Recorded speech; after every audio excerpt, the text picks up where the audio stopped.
8 ఏళ్ల ప్రేమ రూపాయి ఖర్చు లేకుండా చేసుకున్న పెళ్లి, పునర్నవి జరుపుకున్న ఘనమైన పెళ్లి వేడుకకు సంబంధించిన చర్చలు ఇప్పుడు బాగా విపరీతంగా మారిపోయాయి. అసలు విషయానికి వస్తే ఉయ్యాల జంపాల సినిమాతో ఒక సైడ్ యాక్టర్గా అడుగుపెట్టిన తను బిగ్ బాస్ రియాలిటీ షో ద్వారా తన లవ్ స్టోరీ తన మాటలతో ఎంత క్రేజ్ దక్కించుకుందో తెలిసిందే. రాహుల్ సిప్లిగన్స్తో పునర్నవి జోడీని అభిమానులు చాలా ఇష్టపడుతూ వచ్చారు. కానీ పూర్ణ మాత్రం బయటకు వెళ్ళిపోయింది.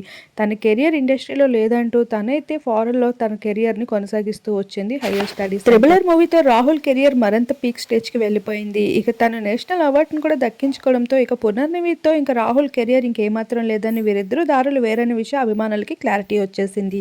ఈ భాగంగానే పునర్నవి ఇప్పుడు అందరికీ పెద్ద షాకే ఇచ్చింది పెళ్లి చేసుకుంటూ. అయితే తను గత కొన్నేళ్లుగా ప్రేమిస్తున్న వ్యక్తిని ఇప్పుడు ఘనంగా పెద్దల ముందు పెళ్లి చేసుకోవడం అనేది చాలా షాకింగ్ విషయం. తన పెళ్లికి ఒక ఇండస్ట్రీ సభ్యులు కూడా రాకపోవడం, ఇండస్ట్రీకి ఆహ్వానం లేదనే విషయం కూడా సన్నిహితుల ద్వారా రివీల్ అవుతూ వచ్చేసింది. వెడ్డింగ్ ఫోటోస్ చూసిన నెటిజన్స్ అందరూ కూడా వీరి పర్సనల్ లైఫ్ కోసం తెలుసుకోవడానికి చాలా ఎక్సైటింగ్గా ఫీల్ అవుతున్నారు. అయితే అవి పూర్తి వివరాలు తెలియకపోయినప్పటికీ వీళ్ళకి మాత్రం అభిమానులు కంగ్రాచులేషన్స్ అంటే సోషల్ మీడియా వేదికగా వెల్లువెత్తుతున్న కామెంట్స్.